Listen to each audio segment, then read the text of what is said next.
পরিসংখ্যান কিংবা গণিত পরীক্ষার আগে আসলে আমরা কিভাবে সব কিছু শেষ করব। এবং অনেকে আমাকে জিজ্ঞেস করেন যে আমরা এত পড়াশোনা করার পরেও আমরা কেন গণিত কিংবা পরিসংখ্যান বা ম্যাথমেটিক্স টাইপের আরও যা কিছু আছে সব কিছুতে আমরা ভালো রেজাল্ট করতে পারি না। তার অন্যতম কারণ হচ্ছে নিয়মিত অনুশীলন না করা।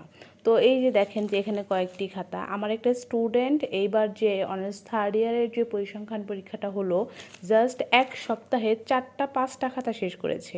জাস্ট ও হচ্ছে আগে পড়ে রাখছিল, সব কিছু সব রেডি করে রাখছিল, আর এই 5টা দিন ও শুধু অঙ্কগুলো করে গেছে। আগে নিয়মগুলো দেখে রেখেছিল, নিয়মগুলো শিখে রেখেছিল, কোনটা কিভাবে হবে সব পড়ে কমপ্লিট করে দেন ও হচ্ছে পরীক্ষার আগের 5 দিন শুধুমাত্র অঙ্কগুলো করে গেছে নিজেদের খাতায়।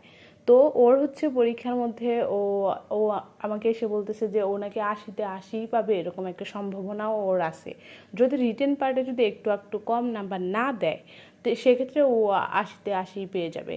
তো আপনাদের যাদের গণিত বা পরিসংখ্যান কিংবা আরও যে ম্যাথমেটিক্স টাইপের যে বিষয়গুলো আছে তাতে যদি দুর্বলতা থাকে, এবং অনেকে আছে যে অনেক পড়েও বা অনেক কিছু জানেন তারপরেও আপনারা ঠিকভাবে পরীক্ষায় খাতায় উত্তর দিতে পারেন না বা উত্তর মেলাতে পারেন না, তো অঙ্কে উত্তর মেলানোর জন্য আপনার অঙ্ক করার কোনো বিকল্প নেই।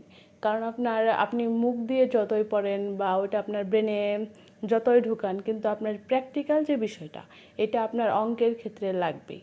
তো আপনারা অবশ্যই পরিসংখ্যান, ম্যাথ বা আদার্স যা আছে যেগুলো আমাদের বারবার অনুশীলন করতে হয়, এগুলো আপনারা শুধুমাত্র মুখে পড়েই পরীক্ষা দিতে যাবেন না, সেক্ষেত্রে আপনারা উত্তর মেলাতে পারবেন না। তো অবশ্যই আপনাদের ভালো রেজাল্ট করার জন্য আপনাদের নিয়মিত অনুশীলন করতে হবে এবং প্রচুর প্রচুর অঙ্ক করতে হবে।